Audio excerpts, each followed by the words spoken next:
How's it going, everybody? Kino Abrams here. Today I'm going to go over why it's looking like there's not going to be a housing crash or a significant downfall in prices like there was back in 2008. Before I hop into that, I want to go over some useful tools with you. If you go to my website, kinoabrams.com, if you're looking to sell your home, I have a free home evaluation tool, and if you're looking to buy a home, I have a free home search.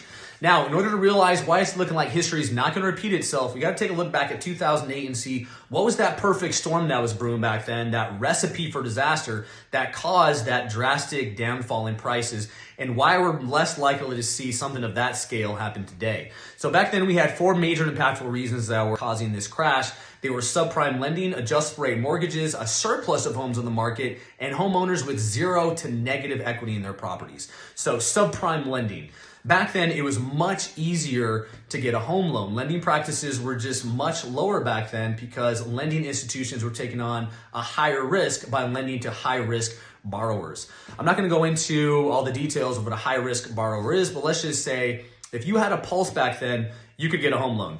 And a lot of these homeowners had multiple home loans. The majority of these home loans being adjustable rate mortgages, meaning the interest rates can increase at any time on you, therefore increasing your monthly payments. So you can see how this led to the mass defaults and foreclosures and the ridiculous falling prices that happened back then. Sure, if we saw subprime lending on the rise again or adjustable rate mortgages started to make a comeback, then we could have reason for concern. However, home purchasers today, they face lending practices that are much more stringent. Not everybody can get pre-qualified for a home loan now. These tighter lending standards over the past 14 years were put in place to prevent a scenario like 2008 ever happening again. They don't want to see another wave of foreclosures like that ever happening. So home buyers today, they're just much more qualified and less likely to foreclose on their properties. The third thing is supply.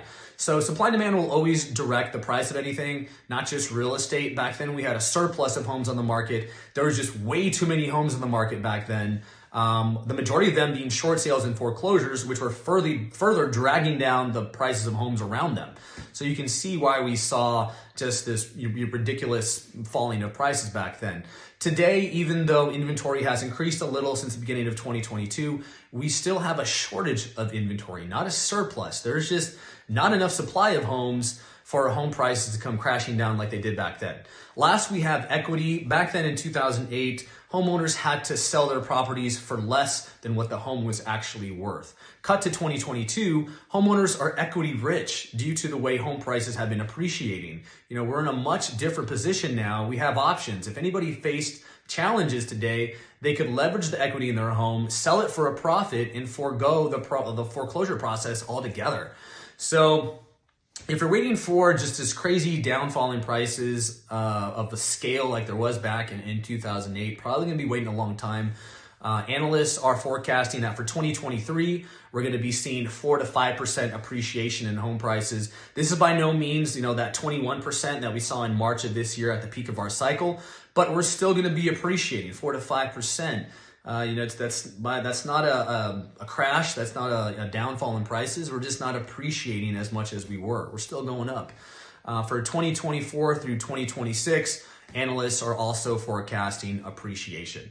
So no downfall, no crash, just we're not appreciating as fast or as much as we have been. If you'd like to know more about the real estate market or how to take advantage of the opportunities in it, please give me a call at 520-269-0147, or you can visit me at kinoabrams.com. If you want me to go over any questions, please email them to me at kinoabrams@gmail.com. I'd love to go over them here. I want to thank you for watching or listening, and go make it a great day.